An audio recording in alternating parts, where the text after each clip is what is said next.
we look at these two, first thing we look at is setup. Hopefully you can see on this right hand one now, a bit more kind of tilted there. You just look kind of more sort of symmetrical and neutral. This one sort of looks like your left chest a bit sort of tucked up and so on. Your shoulders are too levelled off and your hands are this way, sort of, so your hips, not your hands, so your hips are a bit sort of levelled off there, okay? And in terms of the backswing, okay, a lot of leg action, and there's your backswing, okay? Now, we never really discussed about swinging your legs less. We just said about making your normal backswing, keeping your back to target for longer.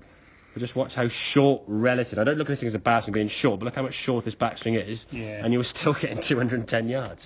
So if we can encourage and much less. Oh, exactly. Less hip turn, less slide, so just a more efficient movement. Now, you've still got a 90-degree shoulder turn. If your arms can get a little bit higher, so be it. But if they can't, just because of general range of motion across your chest, pecs and rotating up here, and that's when you can keep your chest straight and put your arm across your chest here fairly straight. Most guys get to about there, and they can't get to the top of the backswing fully without creating this or a spine lean or a bending of the left arm. So if you can't do it efficiently, then don't do it at all.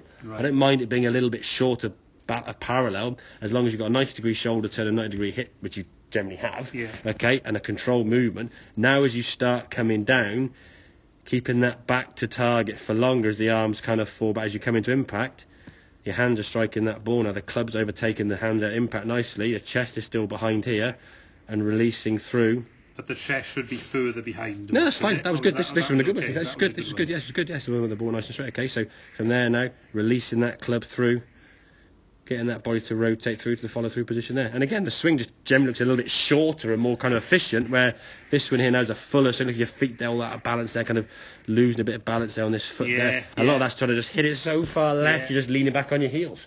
Once you start, I don't need to try and do that. But just think physically on your body, that looks painful. Okay?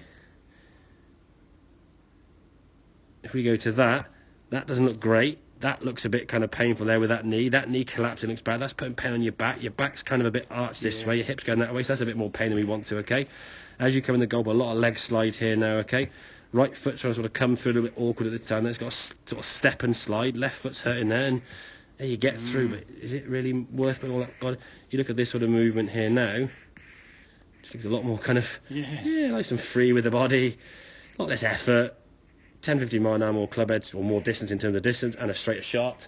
And I think with practice, you'll increase that club head speed a little bit more as you get more confident with it.